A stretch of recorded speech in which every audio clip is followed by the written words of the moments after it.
Hi all, welcome back to my channel. ನಾನು ಲಕ್ಷ್ಮಿ. ಎಲ್ಲರಿಗೂ ನಮಸ್ಕಾರ. ಎಲ್ಲರೂ ಹೇಗಿದ್ದೀರಾ? ಎಲ್ಲರೂ ಚೆನ್ನಾಗಿದ್ದೀರಾ ಅಂತ ಭಾವಿಸ್ತಾ ಇದ್ದೀನಿ. ನಾವು ಕೂಡ ಚೆನ್ನಾಗಿದ್ದೀನಿ. ಇವತ್ತಿನ ಬ್ಲಾಗ್ ಬಂದುಬಿಟ್ಟು ಇದು ಭಾನುವಾರದ ಬ್ಲಾಗ್ ಆಗಿರುತ್ತೆ. ಭಾನುವಾರ ರೆಸಿಪೀಸ್ ಎಲ್ಲ ಏನೇನು ಮಾಡಿದ್ದೆ, ಹಾಗೆ ನಾವು ಎಲ್ಲೆಲ್ಲೆಲ್ಲ ಹೋಗಿದ್ವಿ ಅಂತ ಹೇಳಿ ತಿಳಿಸ್ತಾ ಇದ್ದೀನಿ. ಹಾಗೆ ಎಲ್ಲೆಲ್ಲ ಹೋಗಿ ಏನೇನೆಲ್ಲ ಮಾಡಿದ್ದೀವಿ ಅಂತ ಹೇಳಿ ತಿಳಿಸ್ತಾ ಇದ್ದೀನಿ. ಅದಕ್ಕೂ ಮುಂಚೆ ಪ್ಲೀಸ್ ನಮ್ಮ ಕಪರ್ದಿನಿ ಸ್ಪೆಷಲ್ ಚಾನಲ್ಗೆ ಸಪೋರ್ಟ್ ಮಾಡಿ, ಸಬ್ಸ್ಕ್ರೈಬ್ ಮಾಡಿ, ಲೈಕ್ ಮಾಡಿ, ಶೇರ್ ಮಾಡಿ, ಹಾಗೆ ತಪ್ಪದೆ ಪ್ಲೀಸ್ ಕಮೆಂಟ್ ಮಾಡಿ ಅಂತ ಹೇಳ್ತಾ ಇದ್ದೀನಿ. ಮುಂದಿನ ವೀಡಿಯೋಗೆ ಸ್ಟಾರ್ಟ್ ಮಾಡೋಣ. ಮೊದಲಿಗೆ ನಾನಿಲ್ಲಿ ರೆಸಿಪಿ ಮಾಡ್ಕೊತಾ ಇದ್ದೀನಿ. ಚಿಕನ್ ಗ್ರೇವಿ ಮಾಡ್ತಾಯಿದ್ದೀನಿ. ಚಿಕನ್ ಗ್ರೇವಿಗೆ 1 kg ನೀಟಾಗಿ ತೊಗೊಂಡಿರುವಂಥ ಚಿಕನನ್ನು ತೊಗೊಂಡಿದ್ದೀನಿ. ಮೊದಲಿಗೆ ಒಂದು ಕಡಾಯ ತೊಗೋಣ. ಕಡಾಯ ಬಿಸಿ ಆದ ನಂತರ 1 ಚಮಚ ಎಣ್ಣೆಯನ್ನು ಸೇರಿಸ್ಕೊಳ್ಳೋಣ. ಎಣ್ಣೆ ಸೇರಿಸ್ಕೊಂಡಿದ ನಂತರ ನಾವು ನೀಟಾಗಿ ತೊಗೊಂಡಿರುವಂಥ ಚಿಕನ್ ಸೇರಿಸ್ಕೊಂಡು ಅದಕ್ಕೆ ಸ್ವಲ್ಪ ಉಪ್ಪು, ಅರಿಶಿಣವನ್ನು ಸೇರಿಸ್ಕೊಂಡು ನೀಟಾಗಿ ಫ್ರೈ ಮಾಡ್ಕೊಳ್ಳೋಣ. ಅದು ಕಂಪ್ಲೀಟಾಗಿ ಎಣ್ಣೆ ಬಿಡಬೇಕು, ಅಲ್ಲಿ ತನಕ ಫ್ರೈ ಮಾಡ್ಕೊಳ್ಳೋಣ.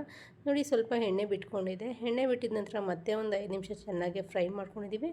ಇನ್ನು ಎಣ್ಣೆ ಎಲ್ಲ ಬಿಟ್ಕೊಂಡಿದ ನಂತರ ಒಂದು ಅರ್ಧ ಗ್ಲಾಸಷ್ಟು ನೀರನ್ನು ಸೇರಿಸ್ಕೊಂಡು ಚೆನ್ನಾಗಿ ಬೇಯಿಸ್ಕೊಳ್ಳೋಕ್ಕೆ ಒಂದು ಪ್ಲೇಟನ್ನು ಮುಚ್ಚಿದ್ದೀನಿ. ಮುಚ್ಚಿಬಿಟ್ಟು ಮತ್ತೊಂದು ಕಡೆ ಕ್ವಿಕ್ಕಾಗಿ ಒಂದು ಮಸಾಲವನ್ನು ರೆಡಿ ಮಾಡ್ಕೊಳ್ಳೋಣ. ಮೊದಲಿಗೆ ಒಂದು ಕಡಾಯ ತಗೋಣ. ಕಡಾಯಿಗೆ 1 ಚಮಚ ಎಣ್ಣೆಯನ್ನು ಸೇರಿಸ್ಕೊಳ್ಳೋಣ. ಎಣ್ಣೆಗೆ 1 ಇಂಚಷ್ಟು ಶುಂಠಿ, ಹಾಗೆ ಮೀಡಿಯಮ್ ಸೈಜ್ದು 1 ಬೆಳ್ಳುಳ್ಳಿ, ಒಂದು 5 ರಿಂದ 6 ಹಸಿರುಮೆಣ್ಸಿನ್ಕಾಯನ್ನು ಸೇರಿಸ್ಕೊಳ್ಳೋಣ. ಖಾರ ನೋಡಿಕೊಂಡು ಸೇರಿಸ್ಕೊಳ್ಳಿ ಹಸಿರುಮೆಣ್ಸಿನ್ಕಾಯಿ. ನೀವು ಸ್ವಲ್ಪ ಖಾರ ಜಾಸ್ತಿ ತಿನ್ನೋದಾದರೆ ಇನ್ನೂ ಸ್ವಲ್ಪ ಜಾಸ್ತಿ ಸೇರಿಸ್ಕೋಬೋದು. ಹಾಗೆ ಮೀಡಿಯಮ್ ಸೈಜ್ದು ಈರುಳ್ಳಿ, 1 ಈರುಳ್ಳಿಯನ್ನು ಸಣ್ಣ ಸಣ್ಣದಾಗಿ ಕಟ್ ಮಾಡಿ ಸೇರಿಸ್ಕೊತಾ ಇದ್ದೀನಿ. 1 kg ಚಿಕನ್ಗೆ ನಾನಿಲ್ಲಿ ತೋರಿಸ್ತಾ ಇದ್ದರಿಂದ ಕ್ವಾಂಟಿಟಿ ನೋಡಿಕೊಂಡು ನೀವು ಮಾಡ್ಕೋಬೋದು. ತುಂಬಾ ಚೆನ್ನಾಗಿರುತ್ತೆ ಈ ಚಿಕನ್ ಗ್ರೇವಿ. ಇವಾಗ ಕಲರ್ ಚೇಂಜ್ ಆಗೋ ತನಕ ಫ್ರೈ ಮಾಡ್ಕೋಬೇಕಾಗತ್ತೆ. ನೋಡಿ, ಕಲರ್ ಕಂಪ್ಲೀಟಾಗಿ ಚೇಂಜ್ ಆಗಿದೆ. ಈ ಟೈಮಲ್ಲಿ 1 ಇಂಚಷ್ಟು ಚಕ್ಕೆ, ಹಾಗೆ 3 ರಿಂದ 4 ಲವಂಗವನ್ನು ಸೇರಿಸ್ಕೊಂಡಿದ್ದೀನಿ. ಸೇರಿಸ್ಕೊಂಡು ಕಂಪ್ಲೀಟಾಗಿ ಫ್ರೈ ಮಾಡ್ಕೋಬೇಕಾಗತ್ತೆ. ಕಂಪ್ಲೀಟಾಗಿ ಫ್ರೈ ಆಗಿದ ನಂತರ 1 ಹಿಡಿಯಷ್ಟು ಪುದೀನ ಮತ್ತು 1 ಹಿಡಿಯಷ್ಟು ಕೊತ್ತಂಬರಿ ಸೊಪ್ಪನ್ನು ಸೇರಿಸ್ಕೊಳ್ಳೋಣ. ಸೇರಿಸ್ಕೊಂಡು ಇವಾಗ ಇದನ್ನು ಕೂಡ ಸ್ವಲ್ಪ ಬಾಡಿಸ್ಕೊಳ್ಳೋಣ. ಅಂದರೆ ಹಸಿ ಸ್ಮೆಲ್ ಏನೂ ಇರಬಾರ್ದು, ಅಲ್ಲಿ ತನಕ ಫ್ರೈ ಮಾಡ್ಕೊಳ್ಳೋಣ. ನೋಡಿ, ಚೆನ್ನಾಗಿ ಫ್ರೈ ಆಗಿದೆ. ಇಷ್ಟಾದರೆ ಸಾಕಾಗುತ್ತೆ. ಇವಾಗ ಸ್ಟವನ್ನು ಆಫ್ ಮಾಡೋಣ. ಸ್ಟವನ್ನು ಆಫ್ ಮಾಡಿ ಕಂಪ್ಲೀಟಾಗಿ ತಣ್ಣಗಾಗೋದಕ್ಕೆ ಬೇಡ. ಬಿಸಿ ಇರುವಾಗ ರುಬ್ಕೊಳ್ಳೋಕೆ ಹೋಗಬೇಡಿ, ಅಷ್ಟೊಂದು ಟೇಸ್ಟ್ ತುಂಬಾ ವ್ಯತ್ಯಾಸ ಆಗಿಬಿಡುತ್ತೆ. ಹಾಗಾಗಿ ನೋಡಿ, ಕಂಪ್ಲೀಟಾಗಿ ಒಂದು 15 ನಿಮಿಷದ ನಂತರ ನಾನು ಒಂದು ಮಿಕ್ಸರ್ ಜಾರಿಗೆ ಸೇರಿಸ್ಕೊತಾ ಇದ್ದೀನಿ. ಒಂದು ಮಿಕ್ಸರ್ ಜಾರ್ಗೆ ಸೇರಿಸ್ಕೊಂಡು ಹಾಗೆ ಒಂದು ಸ್ವಲ್ಪ ರುಬ್ಕೊಳ್ಳೋದಕ್ಕೆ ನೀರನ್ನು ಸೇರಿಸ್ಕೊಳ್ಳೋಣ. ಸೇರಿಸ್ಕೊಂಡು ಇವಾಗ ನಮಗೆ ಎಷ್ಟು ನುಣ್ಣಗಾಗುತ್ತೋ ಅಷ್ಟು ನುಣ್ಣಗೆ ರುಬ್ಕೊಳ್ಳೋಣ. ಇನ್ನು ಮತ್ತೊಂದು ಕಡೆ ಒಂದು ಕಡಾಯಿಯನ್ನು ತಗೋಣ. ಕಡಾಯಿಗೆ 1 ಚಮಚ ಅಷ್ಟು ಎಣ್ಣೆಯನ್ನು ಸೇರಿಸ್ಕೊಂಡಿದ್ದೀನಿ. 1 ರಿಂದ 2 ಚಮಚ ಎಣ್ಣೆ ಸೇರಿಸ್ಕೊಳ್ಳಿ. ಹಾಗೆ ಒಂದು ಅರ್ಧ ಚಮಚ ಸೋಂಪು, 2 ರಿಂದ 3 ಲವಂಗ, 1 ಇಂಚಷ್ಟು ಚಕ್ಕೆ ಸೇರಿಸ್ಕೊಳ್ಳೋಣ. ಸೇರಿಸ್ಕೊಂಡು ಸ್ವಲ್ಪ ಫ್ರೈ ಆಗಿದ ನಂತರ 1 ರೆಂಬೆಯಷ್ಟು ಕರಿಬೇವು ಸೊಪ್ಪು, ಮೀಡಿಯಮ್ ಸೈಜ್ದು 1 ಈರುಳ್ಳಿಯನ್ನು ಸೇರಿಸ್ಕೊಂಡು ಕಲರ್ ಚೇಂಜ್ ಆಗೋ ತನಕ, ಹಸಿ ಸ್ಮೆಲ್ ಹೋಗೋ ತನಕ ಫ್ರೈ ಮಾಡ್ಕೋಬೇಕಾಗತ್ತೆ. ನೋಡಿ, ಹಸಿ ಸ್ಮೆಲ್ಲೆಲ್ಲ ಹೋಗಿದೆ, ಕಲರು ಕೂಡ ಸ್ವಲ್ಪ ಚೇಂಜ್ ಆಗಿದೆ. ಇನ್ನು ಈ ಟೈಮಲ್ಲಿ ನಾವು ರುಬ್ಬಿ ತಗೊಂಡಿರುವಂಥ ಮಸಾಲವನ್ನು ಸೇರಿಸ್ಕೋಬೇಕಾಗುತ್ತೆ. ಏಕೆಂದರೆ ಇವಾಗ ರುಬ್ಬಿ ತೊಗೊಂಡಿರುವಂಥ ಮಸಾಲವನ್ನು ಸೇರಿಸ್ಕೊಂಡ್ಬಿಟ್ಟು ಅದರಲ್ಲೇ ಅದೇ ಮಿಕ್ಸರ್ ಜಾರ್ಗೆ ಒಂದು ಗ್ಲಾಸಷ್ಟು ನೀರನ್ನು ಸೇರಿಸ್ಕೊಂಡ್ಬಿಟ್ಟು ಇವಾಗ ಕಂಪ್ಲೀಟಾಗಿ ಹಸಿ ಸ್ಮೆಲ್ ಹೋಗೋ ತನಕ ಫ್ರೈ ಮಾಡ್ಕೋಬೇಕಾಗತ್ತೆ. ನೋಡಿ, ಹಸಿ ಸ್ಮೆಲ್ ಕಂಪ್ಲೀಟಾಗಿ ಹೋಗಿದೆ. ಇವಾಗ ಚೆನ್ನಾಗಿ ಕುದೀತಾ ಇದೆ. ನೋಡಿ, ಈ ಟೈಮಲ್ಲಿ ನಾವು ನೀಟಾಗಿ ಫ್ರೈ ಮಾಡಿ ತೊಗೊಂಡಿರುವಂಥ ಚಿಕನನ್ನು ಸೇರಿಸ್ಕೊಳ್ಳೋಣ. ಈ ಚಿಕನ್ನು ಡೈರೆಕ್ಟಾಗಿ ಸೇರಿಸ್ಕೊಂಡ್ರೆ ಚೆನ್ನಾಗಿರಲ್ಲ, ಒಂಥರ ಸ್ಮೆಲ್ ಬರುತ್ತೆ ಚಿಕನ್ ಗ್ರೇವಿ ತಣ್ಣಗಾಗಿದ ನಂತರ. ಹಾಗಾಗಿ ನಾನು ಸಪ್ರೇಟಾಗಿ ಫ್ರೈ ಮಾಡಿ ಸೇರಿಸ್ಕೊತಾ ಇದ್ದೀನಿ. ಒಂದು ವೇಳೆ ನಿಮಗೆ ಆ ಥರ ಬೇಡ ಅಂದರೆ ಈ ಟೈಮಲ್ಲೇ ಡೈರೆಕ್ಟಾಗಿ ಚಿಕನನ್ನು ಸೇರಿಸ್ಕೋಬೋದು. ಇವಾಗ ಒಂದು ಪ್ಲೇಟನ್ನು ಮುಚ್ಚಿ ನಾವು ಫ್ರೈ ಮಾಡ್ಕೊಳ್ಳೋಣ ಚಿಕನ್ನು ಮತ್ತು ಮಸಾಲ. ಇನ್ನು ಇನ್ಸ್ಟೆಂಟಾಗಿ ಒಂದು ಗ್ರೇವಿಗೆ ಒಂದು ಮಸಾಲನ ರೆಡಿ ಮಾಡ್ಕೋಬೇಕು. ಅದಕ್ಕೆ ಒಂದು ಅರ್ಧ ಕಪ್ಪಷ್ಟು ಮೊಸರು, ಹಾಗೆ ಅಚ್ಕಾರದ ಪುಡಿ, ಧನಿಯಾ ಪೌಡರ್, ಅರಿಶಿನ, ಹಾಗೆ ಚಿಕನ್ ಮಸಾಲ, ಸ್ವಲ್ಪ ಗರಂ ಮಸಾಲಾನ ಸೇರಿಸ್ಕೊಂಡು ಇವಾಗ ನೀಟಾಗಿ ಮಿಕ್ಸ್ ಮಾಡ್ಕೋಬೇಕಾಗತ್ತೆ. ನೋಡಿ, ಕಂಪ್ಲೀಟಾಗಿ ಮಿಕ್ಸ್ ಆಗಿದೆ. ಇಷ್ಟಾದರೆ ಸಾಕಾಗುತ್ತೆ. ಇವಾಗ ಇದಕ್ಕಿಂತ ಸ್ವಲ್ಪ ನೀರನ್ನು ಸೇರಿಸ್ಕೊಂಡು ಮಿಕ್ಸ್ ಮಾಡ್ಕೊಂಡಿದ್ದೀನಿ. ಮಿಕ್ಸ್ ಮಾಡಿಕೊಂಡು ಇವಾಗ ಇದನ್ನು ಡೈರೆಕ್ಟಾಗಿ ನಾವು ಚಿಕನ್ನು ಮತ್ತು ಗ್ರೇವಿ ಇತ್ತಲ್ಲ, ಗ್ರೀನ್ ಗ್ರೇವಿ, ಅದ್ರ ಜೊತೆಗೆ ಸೇರಿಸ್ಕೊಳ್ಳೋಣ. ನಾನಿಲ್ಲಿ ಮೊಸರು ಉಪಯೋಗಿಸಿರೋದ್ರಿಂದ ಟೊಮೊಟೊ ಏನೂ ಉಪಯೋಗಿಸಿಲ್ಲ. ನೀವು ಬೇಕಿದ್ದರೆ ಟೊಮೊಟೊ ಉಪಯೋಗಿಸ್ಕೋಬೋದು. ಇವಾಗ ಸ್ವಲ್ಪ ನೀರನ್ನು ಸೇರಿಸ್ಕೊಳ್ಳೋಣ. ನಾವು ಚಿಕನ್ ಯಾವ ಕಡಾಯಲ್ಲಿ ಫ್ರೈ ಮಾಡ್ಕೊಂಡಿದ್ವೋ ಅದೇ ಕಡಾಯಿಗೆ ಸ್ವಲ್ಪ ನೀರನ್ನು ಸೇರಿಸ್ಕೊಂಡಿದ್ದೀನಿ. ಸೇರಿಸ್ಕೊಂಡು ಇವಾಗ ಕಂಪ್ಲೀಟಾಗಿ ಕುದಿಸ್ಕೊಂಡ್ಬಿಟ್ರೆ ಚಿಕನ್ ಗ್ರೇವಿ ರೆಡಿ ಆಗಿಬಿಡುತ್ತೆ. ನೋಡಿದ್ರಲ್ಲ, ಚಿಕನ್ ಗ್ರೇವಿ ರೆಡಿ ಆಗಿಬಿಡ್ತು. 10 ನಿಮಿಷದ ನಂತರ ತೋರಿಸ್ತಾ ಇದ್ದೀನಿ. ಕಂಪ್ಲೀಟಾಗಿ ತಣ್ಣಗಾಗಿದ ನಂತರ ತೋರಿಸ್ತಾ ಇದ್ದೀನಿ. ಇನ್ನೂ 1 kg ಮೊಟ್ಟೆ ಕೋಳಿಯನ್ನು ತೊಗೊಂಡಿದ್ದೀನಿ ನಾನಿಲ್ಲಿ. ಇದು ಭಾನುವಾರದ ಸ್ಪೆಷಲ್ ಆಗಿದ್ದರಿಂದ ಮೊಟ್ಟೆ ಕೋಳಿ ಸಾರು ಹಾಗೆ ಚಿಕನ್ ಗ್ರೇವಿ ಮಾಡ್ಕೊಳ್ತಾ ಇದ್ದೀನಿ ನಾನು. ಇನ್ನು ಮೊಟ್ಟೆ ಕೋಳಿ ಸಾರಿಗೆ ನಾನು ಮೊದಲಿಗೆ ಒಂದು ಕುಕ್ಕರ್ ಕುಕ್ಕರ್ಗೆ ಒಂದು ಚಮಚ ಎಣ್ಣೆಯನ್ನು ಸೇರಿಸ್ಕೊಂಡಿದ್ದೀನಿ. ಎಣ್ಣೆಯನ್ನು ಸೇರಿಸ್ಕೊಂಡು ನೀಟಾಗಿ ತೊಳೆದು ತೊಗೊಂಡಿರುವಂಥ ಅರಿಶಿಣ ಇದು ಚಿಕನನ್ನು ಸೇರಿಸ್ಕೊತಾ ಇದ್ದೀನಿ, ಅಂದರೆ ಮೊಟ್ಟೆ ಕೋಳಿ ಚಿಕನನ್ನು ಸೇರಿಸ್ಕೊತಾ ಇದ್ದೀನಿ. ಸೇರಿಸ್ಕೊಂಡು ಇವಾಗ ರುಚಿಗೆ ತಕ್ಕಷ್ಟು ಉಪ್ಪನ್ನು ಸೇರಿಸ್ಕೊಳ್ಳೋಣ. ಈ ಟೈಮಲ್ಲಿ ನೀವು ನಿಮಗೆ ಎಷ್ಟು ಉಪ್ಪು ಬೇಕಾಗುತ್ತೋ ಅಷ್ಟು ಉಪ್ಪನ್ನು ಸೇರಿಸ್ಕೊಂಡು ನೀಟಾಗಿ ಮಿಕ್ಸ್ ಮಾಡ್ಕೊಳ್ಳೋಣ. ಇನ್ನು ಈ ಕಡೆ ಬಂದುಬಿಟ್ಟು ನಮ್ಮ ಮನೆಯವರು ಏನೋ ಮಾಡ್ತಾಯಿದ್ರು, ನನ್ನ ಹಸ್ಬೆಂಡು ಇದೇನು ಚಿಕನ್ ಚಾಟ್ನ ಮಾಡ್ಕೊತೀನಿ ಅಂತ ಹೇಳಿ ಉಪ್ಪು ಖಾರ ಮತ್ತು ಅರಿಶಿಣ ಪೆಪ್ಪರ್ ಪೌಡ್ರು ಸ್ವಲ್ಪ ತುಪ್ಪವನ್ನು ಹಾಕಿ ಚೆನ್ನಾಗಿ ಕಲಿಸ್ಕೊಂಡು ಅದನ್ನು ಚಾಟ್ನ ಮಾಡ್ಕೊತಾಯಿದ್ರು. ಇನ್ನು ಇದು ಸ್ವಲ್ಪ ನೀರು ಬಿಟ್ಕೊಂಡಿದ್ದ ನಂತರ ಇವಾಗ ನಾನು ರುಚಿಗೆ ತಕ್ಕಷ್ಟು ಉಪ್ಪು, ಹಂಗೆ ಖಾರಕ್ಕೆ ಖಾರ, ಹಂಗೆ ಅರಿಶಿಣ, ಧನಿಯಾ ಪೌಡರ್ ಇವು ಮೂರೂ ನಮಗೆ ಎಷ್ಟೆಷ್ಟು ಬೇಕೋ ಸೇಮ್ ಕ್ವಾಂಟಿಟಿಯಲ್ಲಿ ಒಂದೇ ಸಲ ಇವಾಗ ಹಾಕ್ಕೊಬಿಡ್ಬೇಕಾಗತ್ತೆ. ಇವಾಗ ನೀಟಾಗಿ ಮಿಕ್ಸ್ ಮಾಡ್ಕೊಳ್ಳೋಣ. ನಾನು ಖಾರಕ್ಕೆ 1.5 ಚಮಚ ಖಾರದ ಪುಡಿ, ಧನಿಯಾ ಪುಡಿ 2 ಚಮಚ, ಕಲ್ಲರ್ಗೆ ಅರಿಶಿಣ 1/4 ಚಮಚ ಸೇರಿಸ್ಕೊಂಡು ನೀಟಾಗಿ ಮಿಕ್ಸ್ ಮಾಡ್ಕೊಂಡಿದ್ದೀನಿ. ನೋಡಿ ನೀಟಾಗಿ ಮಿಕ್ಸ್ ಆಗಿದೆ. ಎಷ್ಟು ಚೆನ್ನಾಗಿ ಬಂದಿತ್ತು ಅಂದರೆ ಸಖತ್ತಾಗಿ ಬಂದಿತ್ತು. ಇವಾಗ ಕುಕ್ಕರ್ ಲಿಡ್ಡನ್ನು ಕ್ಲೋಸ್ ಮಾಡಿಬಿಟ್ಟು 2 ವಿಜಲ್ ಕೂಗಿಸ್ಕೊಳ್ಳೋಣ. ಇನ್ನು ಅಷ್ಟರಲ್ಲಿ ಟೊಮೊಟೊ ಪ್ಯೂರಿ ರೆಡಿ ಮಾಡ್ಕೊಂಡಿದ್ದೀನಿ ನೋಡಿ. ನಾನು ಕುಕ್ಕರ್ ಲಿಡ್ ಕ್ಲೋಸ್ ಮಾಡೋಕ್ಕೂ ಮುಂಚೆನೇ ಇದನ್ನು ಸೇರಿಸ್ಕೊಂಡ್ಬಿಟ್ಟಿದ್ದೀನಿ. ಸೇರಿಸ್ಕೊಂಡ್ಬಿಟ್ಟು ಮತ್ತೆ ಚೆನ್ನಾಗೆ ಮಿಕ್ಸ್ ಮಾಡ್ಕೊಳ್ಳೋಣ. ಏಕೆಂದರೆ ಈ ಥರ ಸೇರಿಸ್ಕೊಳ್ಳೋದ್ರಿಂದ ಈ ಚಿಕನ್ಗೆ ಉಪ್ಪು, ಹುಳಿ, ಖಾರ ಎಲ್ಲ ಸರಿಯಾಗಿ ಸೆಟ್ ಆಗುತ್ತೆ. ಹಾಗೆ ನಾವು ನೀರು ಕೂಡ ಜಾಸ್ತಿ ಸೇರಿಸ್ಕೊಂಡು ಸಾರು ಮಾಡ್ಕೋಬೋದು ಈ ಮೊಟ್ಟೆ ಕೋಳಿ ಸಾರು. ಈ ಟೈಮಲ್ಲಿ ಇನ್ನು ಕುಕ್ಕರ್ ಲಿಡ್ಡನ್ನು ಕ್ಲೋಸ್ ಮಾಡಿ ನಾನು 2ರಿಂದ 3 ವಿಜಲ್ ಕೂಗಿಸ್ಕೊತಾ ಇದ್ದೀನಿ. ಇನ್ನು ಅಷ್ಟರಲ್ಲಿ ಅಮ್ಮ ಸಾರಿಗೆ ಎಲ್ಲ ರೆಡಿ ಮಾಡಿದರು ಮಸಾಲ, ಅದನ್ನು ತೋರಿಸ್ತಾ ಇದ್ದೀನಿ. ಮೊದಲಿಗೆ 1.5 ಹಿಡಿಯಷ್ಟು ಒಣಕೊಬ್ಬರಿ ತುರಿ, ಹಂಗೆ ಶುಂಠಿ 1 ಇಂಚಷ್ಟು, ಹಾಗೆ 2 ಬೆಳ್ಳುಳ್ಳಿ ಮೀಡಿಯಮ್ ಸೈಜ್ದು, ಒಂದು 4ರಿಂದ 5 ಹಸಿರು ಮೆಣಸಿನ್ಕಾಯಿ ಜಸ್ಟು ಸುಮ್ಮನೆ ಟೇಸ್ಟಿಗೆ ಅಂತ ಸೇರಿಸ್ಕೊಂಡಿದ್ದೀನಿ. ಹಾಗೆ ಮೀಡಿಯಮ್ ಸೈಜ್ದು 1 ಈರುಳ್ಳಿ ಸಣ್ಣದಾಗಿ ಕಟ್ ಮಾಡಿ ಸೇರಿಸ್ಕೊತಾ ಇದ್ದೀನಿ. ಹಾಗೆ ಚಕ್ಕೆ, ಲವಂಗ, ಗಸಗಸೆ, ಹಾಗೆ ಒಂದು ಅರ್ಧ ಚಮಚಷ್ಟು ಹುರಿಗಡಲೆಯನ್ನು ಸೇರಿಸ್ಕೊಂಡಿದ್ದೀನಿ. ಹಾಗೆ 1 ಏಲಕ್ಕಿ ಕಾಯನ್ನು ಸೇರಿಸ್ಕೊಂಡಿದ್ದೀನಿ. ಹಾಗೆ ಕೊತ್ತಂಬರಿ ಸೊಪ್ಪು 1 ಹಿಡಿಯಷ್ಟು, ಪುದೀನ ಸೊಪ್ಪು 1 ಹಿಡಿಯಷ್ಟು, ಎರಡೂ ಸೇರಿ 1 ಹಿಡಿಯಷ್ಟಿದೆ, ಅದನ್ನು ಕೂಡ ಸೇರಿಸ್ಕೊಂಡು ನುಣ್ಣಗೆ ರುಬ್ಕೊಬರೋಣ. ಇನ್ನು ಅಷ್ಟರಲ್ಲಿ ಕುಕ್ಕರ್ ಲಿಡ್ಡನ್ನು ಓಪನ್ ಮಾಡಿ ಚಿಕನನ್ನು ತೋರಿಸ್ತಾ ಇದ್ದೀನಿ. ನೋಡಿ ಎಷ್ಟು ಚೆನ್ನಾಗಿದೆ ಅಂತ, ತುಂಬಾ ಟೇಸ್ಟಿಯಾಗಿತ್ತು. ಈ ಥರ ಮಾಡಿ ನೋಡಿ ಒಮ್ಮೆ ಈ ಮೊಟ್ಟೆ ಕೋಳಿ ಸಾರು. ಇವಾಗ ಚೆನ್ನಾಗಿ ಮಿಕ್ಸ್ ಮಾಡ್ಕೊಳ್ಳೋಣ ಒಂದು ಸಲ. ಚೆನ್ನಾಗಿ ನೀರೆಲ್ಲ ಬಿಟ್ಕೊಂಡಿದೆ ನೋಡಿ ಚಿಕನ್ನು. ಇನ್ನಿಷ್ಟಾದರೆ ಸಾಕಾಗುತ್ತೆ. ಇವಾಗ ನಾವು ರುಬ್ಬಿ ತೊಗೊಂಡಿರುವಂಥ ಗ್ರೀನ್ ಮಸಾಲವನ್ನು ಸೇರಿಸ್ಕೊಳ್ಳೋಣ. ನೋಡಿದ್ರಲ್ಲ, ಇವಾಗ ಗ್ರೀನ್ ಮಸಾಲ ಕಂಪ್ಲೀಟಾಗಿ ಗ್ರೀನ್ ಮಸಾಲ ಎಲ್ಲ ಸೇರಿಸ್ಕೊಂಡ್ಬಿಟ್ಟು ಈ ಟೈಮಲ್ಲಿ ಚೆನ್ನಾಗಿ ಮಿಕ್ಸ್ ಮಾಡ್ಕೊಳ್ಳೋಣ ಒಂದು ಸಲ. ನೋಡಿ ಕಂಪ್ಲೀಟಾಗಿ ಮಿಕ್ಸ್ ಮಾಡ್ಕೋಬೇಕು. ಮಿಕ್ಸ್ ಮಾಡಿಕೊಂಡ್ರೆ ನಮಗೆ ಗೊತ್ತಾಗುತ್ತೆ ಮಸಾಲೆ ಕರೆಕ್ಟಾಗಿ ಸೆಟ್ ಆಗಿದೆಯಾ ಇಲ್ವಾ ಅಂತ. ಇನ್ನು ಮಿಕ್ಸ್ ಮಾಡ್ಕೊಂಡಿದ ನಂತರ ಅದೇ ಮಿಕ್ಸರ್ ಜಾರಿಗೆ 1 ಗ್ಲಾಸಷ್ಟು ನೀರನ್ನು ಸೇರಿಸ್ಕೊತಾ ಇದ್ದೀನಿ. ನಿಮಗೆ ಇನ್ನೂ ನೀರು ಜಾಸ್ತಿ ಬೇಕಿದ್ರೆ ಜಾಸ್ತಿ ಸೇರಿಸ್ಕೋಬೋದು, ಕಮ್ಮಿ ಬೇಕಿದ್ರೆ ಕಮ್ಮಿ ಕೂಡ ಸೇರಿಸ್ಕೋಬೋದು. ನೋಡಿರಲ್ಲ, ನೀರು ಇಷ್ಟ ಆದರೆ ಸಾಕಾಗುತ್ತೆ ನನಗೆ, ನೀರೇನು ಜಾಸ್ತಿ ಬೇಡ ಅಂತ ಹೇಳಿ ಆಲ್ರೆಡಿ ಚಿಕನ್ ಗ್ರೇವಿ ಕೂಡ ಮಾಡಿದ್ದೀನಲ್ಲ, ಹಾಗಾಗಿ ಚಿಕನ್ ಸಾರಿಗೆ ಇಷ್ಟೇ ನೀರು ಸಾಕು ಅಂತ ಹೇಳಿ ಇನ್ನು ಚೆನ್ನಾಗಿ ಮಿಕ್ಸ್ ಮಾಡಿದ್ದೀನಿ. ಮಿಕ್ಸ್ ಮಾಡಿ ಒಂದು ಸಲ ಉಪ್ಪು ಖಾರ ನೋಡ್ಕೊಳ್ಳೋಣ. ಒಂದು ವೇಳೆ ಕಮ್ಮಿ ಇದ್ದರೆ ಈ ಟೈಮಲ್ಲೂ ಕೂಡ ನಾವು ಉಪ್ಪು ಖಾರನ ಸೇರಿಸ್ಕೋಬೋದು. ನೋಡಿದ್ರಲ್ಲ ಎಷ್ಟು ಚೆನ್ನಾಗಿ ಬಂದಿದೆ ಅಂತ, ಸೂಪರಾಗಿ ಬಂದಿತ್ತು. ಇವಾಗ ಇದನ್ನು 2ರಿಂದ 3 ವಿಜಲ್ ಕೂಗಿಸ್ಕೊಳ್ಳೋಣ. ಇನ್ನು ಈ ಕಡೆ ಚಾಟ್ನ ಮಾಡ್ಕೊಂಡಿದ್ದಾರೆ, 1 ಪೀಸ್ ಚಾಟ್ನ ಮಾಡ್ಕೊಂಡಿದ್ದಾರೆ. ಇನ್ನೊಂದು ಪೀಸ್ ಏನೋ ಮಾಡ್ತಾಯಿದ್ರು, ನೋಡೋಣ ಅಂತ ಹೇಳಿ ನೋಡ್ತಾ ಇದ್ದೆ ನಾನು. ಇದು ಹೊಸ್ದಾಗಿ ಮಾಡಿದರು ನನ್ನ ಹಸ್ಬೆಂಡು. ಮೊದಲಿಗೆ ಒಂದು ಕುಕ್ಕರ್ ತೊಗೊಂಡಿದ್ದಾರೆ. ಕುಕ್ಕರ್ಗೆ ಒಂದು ಸ್ವಲ್ಪ ಎಣ್ಣೆ ಸೇರಿಸ್ಕೊಂಡು ಅದಕ್ಕೆ 1 ರೆಂಬೆಯಷ್ಟು ಕರಿಬೇವು ಸೊಪ್ಪನ್ನು ಸೇರಿಸ್ಕೊಂಡಿದ್ದಾರೆ. ಸೇರಿಸ್ಕೊಂಡು ಇನ್ನು ಇದಕ್ಕೆ ಫ್ರೈ ಮಾಡ್ಕೊಳ್ಳೋದಕ್ಕೆ ಚಿಕನ್ ಪೀಸನ್ನು ಸೇರಿಸ್ಕೊಂಡಿದ್ದಾರೆ. ತುಂಬಾ ಚೆನ್ನಾಗಿತ್ತು ಇದು ಕೂಡ. ಇದಕ್ಕೆ ಆಲ್ರೆಡಿ ಉಪ್ಪು ಖಾರ ಎಲ್ಲ ಮ್ಯಾರಿನೇಟ್ ಮಾಡ್ಕೊಂಡಿರೋದ್ರಿಂದ ಟೇಸ್ಟ್ ಅಂತೂ ತುಂಬಾ ಚೆನ್ನಾಗಿತ್ತು. ಇವಾಗ ಇದನ್ನು ಎರಡೂ ಕಡೆ ಈ ಥರ ಮಿಕ್ಸ್ ಮಾಡಿ ಫ್ರೈ ಮಾಡ್ಕೊಂಡಿದ್ದಾರೆ. ಫ್ರೈ ಮಾಡಿಕೊಂಡು ಮತ್ತು ಸ್ವಲ್ಪ ಪೆಪ್ಪರ್ ಪೌಡರನ್ನು ಸೇರಿಸ್ಕೊಂಡಿದ್ದಾರೆ. ಹಾಗೆ ಸ್ವಲ್ಪ ಉಪ್ಪು ಕಮ್ಮಿ ಇತ್ತು ಅಂತ ಹೇಳಿ ಉಪ್ಪು ಕೂಡ ಸೇರಿಸ್ಕೊಂಡಿದ್ದಾರೆ. ಸೇರಿಸ್ಕೊಂಡ್ಬಿಟ್ಟು ಇವಾಗ ಕಂಪ್ಲೀಟಾಗಿ ಮಿಕ್ಸ್ ಮಾಡ್ಕೊತಾ ಇದ್ದಾರೆ.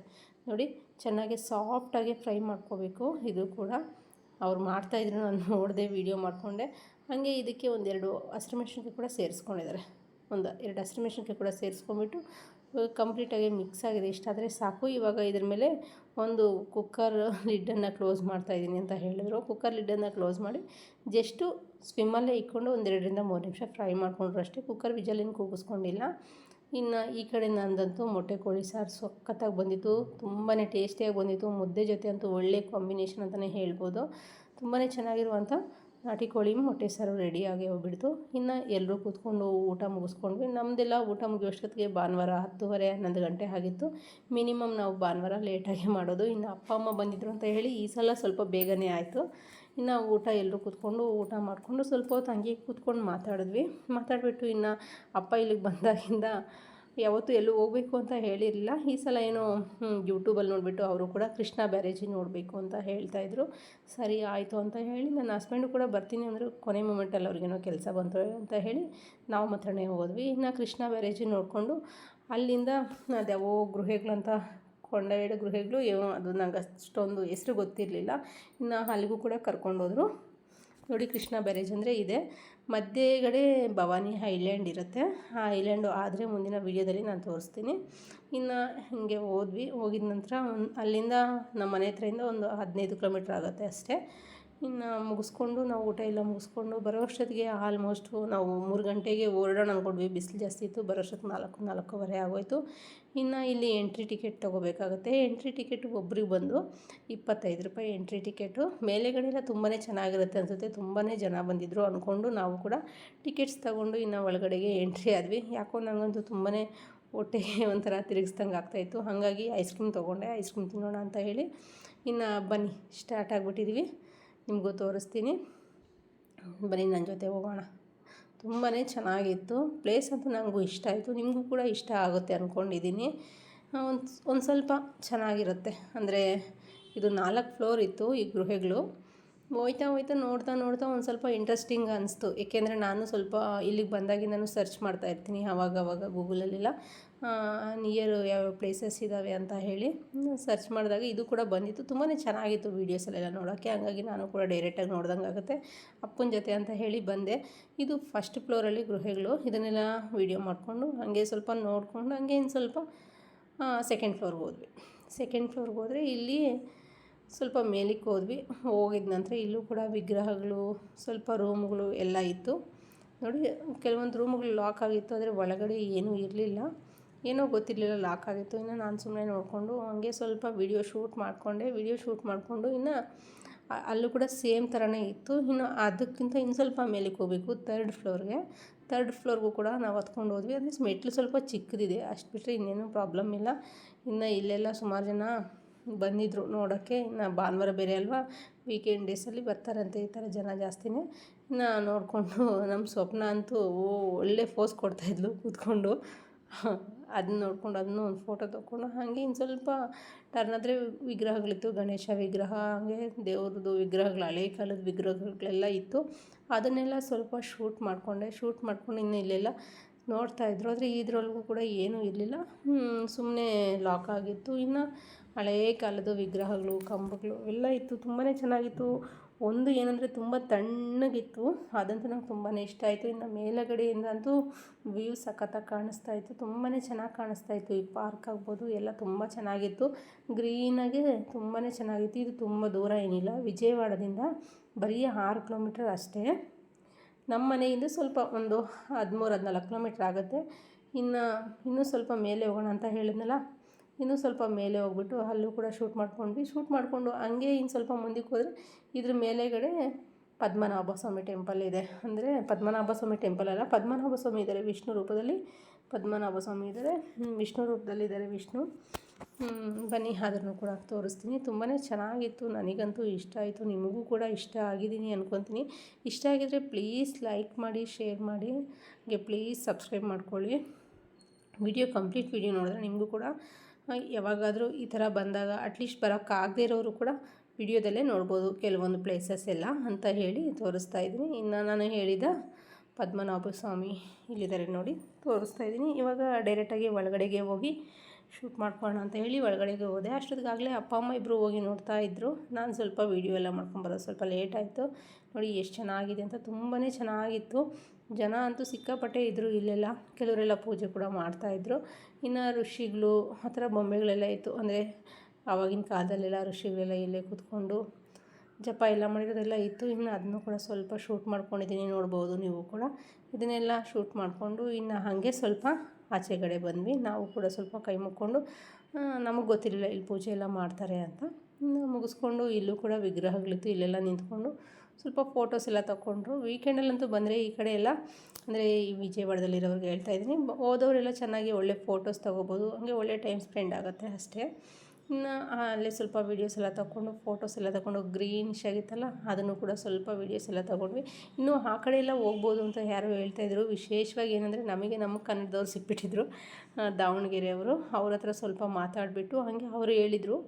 ಅವರು ಹೇಳ್ತಾಯಿದ್ರು ಸೆಕೆಂಡ್ ಟೈಮ್ ಏನೋ ಬಂದಿರೋದು, ಈ ಕಡೆ ಎಲ್ಲ ಇನ್ನೂ ಹೋಗ್ಬೋದು ಅಂತ ಹೇಳ್ತಾಯಿದ್ರು. ನಮಗೂ ಕೂಡ ಇನ್ನು ತಿಳ್ಕೊಂಡು ಹೋಗೋಣ ಅಂದ್ಕೊಂಡಿದ್ವಿ, ಆದರೆ ನಮಗೆ ಟೈಮಿಂಗ್ ಗೊತ್ತಿರಲಿಲ್ಲ. ಬೆಳಗ್ಗೆ 9:30ಇಂದ ಸಾಯಂಕಾಲ 5:00ವರೆಗೆ ಕ್ಲೋಸ್ ಅಂತ ಅಲ್ಲೇ ಹಾಕಿದ್ದಾರೆ. ಬಟ್ ನಮಗೆ ಗೊತ್ತಿರಲಿಲ್ಲ ಅದು. ಲಾಸ್ಟ್ ಟೈಮ್ ಬಂದಿದ್ವಿ 8:00ವರೆಗೆ, ಆವಾಗೂ ಅಷ್ಟು ನೋಡೋಕ್ಕಾಗಿಲ್ಲ. ಇನ್ನು ಅಪ್ಪ ಅಂತೂ ಯಾವಾಗೂ ಫೋನಲ್ಲೇ ಇರುತ್ತೆ, ಫೋನ್ ಮಾತಾಡಿಕೊಂಡು ಒಂದು ಸೆಲ್ಫಿ ತಗೋಣ ಅಂತಂದರೆ ಆಗಲಿಲ್ಲ. ಇನ್ನು ಆಮೇಲೆ ಸ್ವಲ್ಪ ಫೋಟೋಸ್ ತೊಗೊಂಡು ಹಾಗೆ ಇನ್ನು ನಾನು ಮೇಲೆಗಡೆಯಿಂದ ನೋಡಿದ್ವಲ್ಲ, ಆ ಕಡೆ ಮೆಟ್ಲು ಗೃಹಗಳೆಲ್ಲ ಇದ್ದಾವೆ, ನೋಡೋಕ್ಕೆ ಹೋಗೋಣ ಅಂತ ಹೇಳಿ ಹೋಗ್ತಾಯಿದ್ವಿ. ಇಲ್ಲಂತೂ ತುಂಬಾ ಚೆನ್ನಾಗಿತ್ತು, ಎಲ್ಲ ಕಡೆ ಗುಹೆ ಚೆನ್ನಾಗಿ ಮಾಡಿದರು. ಅದನ್ನೆಲ್ಲ ನೋಡಿಕೊಂಡು ಹಾಗೆ ಇನ್ನು ಈ ಕಲ್ಲಲ್ಲೇ ಒಂಥರ ಮೆಟ್ಟಲು ಮಾಡಿದ್ದಾರೆ, ತುಂಬಾ ಚೆನ್ನಾಗಿದೆ ಮೆಟ್ಲುಗಳು. ನೋಡಿ ಎಷ್ಟು ಚೆನ್ನಾಗಿ ಕೆತ್ತಿದ್ದಾರೆ ಆಗಿನ ಟೈಮಲ್ಲಿ. ಇವಾಗೆಲ್ಲ ಮಾಮೂಲಿ ಸಿಮೆಂಟು ಇಟ್ಟಿಗೆಯಲ್ಲೆಲ್ಲ ಮಾಡ್ತಾರಲ್ಲ, ಆದರೆ ಕಲ್ಲಲ್ಲೇ ಮಾಡಿದರು. ಅದು ನಂಗೆ ತುಂಬಾ ಇಷ್ಟ ಆಯಿತು. ಚಿಕ್ಕ ಮಕ್ಕಳು ಕೂಡ ಎಷ್ಟು ಚೆನ್ನಾಗಿ ಹತ್ಕೊಂಡು ಹೋಗ್ತಾಯಿದ್ರು. ಇನ್ನು ಹಂಗೆ ಸ್ವಲ್ಪ ನಡ್ಕೊಂಡು ಹೋಗೋಣ ಅಂತ ಹೇಳಿ ಹೋಗ್ತಾಯಿದ್ವಿ. ಆದರೆ ನೋಡೋಣ ಆ ಕಡೆ ಬೆಟ್ಟ ಹತ್ಕೊಂಡು ಹೋಗೋಣ ಅಂತ ಹೇಳಿ ಹೋದ್ವಿ. ಇನ್ನು ನೇರಳೆ ಮರ ಅಂತೂ ಬೇಜಾನಿತ್ತು, ಆದರೆ ಒಂದು ಹಣ್ಣಿರಲಿಲ್ಲ, ಎಲ್ಲ ಕಾಯಿಗಳಿತ್ತು. ಸೀಸನ್ ಮುಗಿತಾ ಬಂತು, ಆದರೆ ಈ ಟೈಮಲ್ಲಿ ಇಲ್ಲಿ ಕಾಯಿ ಇದ್ದಾವೆ, ಇನ್ನೂ ಹಣ್ಣಿರಲಿಲ್ಲ. ಇನ್ನು ನೋಡಿಬಿಟ್ಟು ಹಂಗೆ ಮುಂದಕ್ಕೆ ನಡ್ಕೊಂಡು ಹೋಗೋಣ ಅಂತ ಹೋಗ್ತಿದ್ದೆ. ತುಂಬಾ ತಣ್ಣಗೆ ಅನ್ನಿಸ್ತಾ ಇತ್ತು ನನಗಂತೂ. ನೋಡಿ ಇಲ್ಲಿ ನಿಂತ್ಕೊಂಡು ನೋಡಿದ್ರೆ ಎಷ್ಟು ಚೆನ್ನಾಗಿ ಕಾಣಿಸ್ತಾ ಇತ್ತು ವ್ಯೂವು. ನಮ್ಮ ಸ್ವಪ್ನ ವೀಡಿಯೋ ಮಾಡಿದ್ದು ಹೆಂಗೆ ಮಾಡಿದಾಳೋ ಗೊತ್ತಿಲ್ಲ. ನಿಮಗೆಲ್ಲ ಇಷ್ಟ ಆಗಿದೆ ಅಂದ್ಕೊತೀನಿ. ಇಷ್ಟ ಆಗಿದ್ರೆ ಪ್ಲೀಸ್ ಕಮೆಂಟ್ ಹಾಕಿ. ಏನಾದರೂ ವೀಡಿಯೋದಲ್ಲಿ ಬದಲಾವಣೆ ಮಾಡ್ಕೋಬೇಕಂದ್ರೆ ಅದನ್ನು ಕೂಡ ಕಮೆಂಟ್ ಮೂಲಕ ತಿಳಿಸಿ.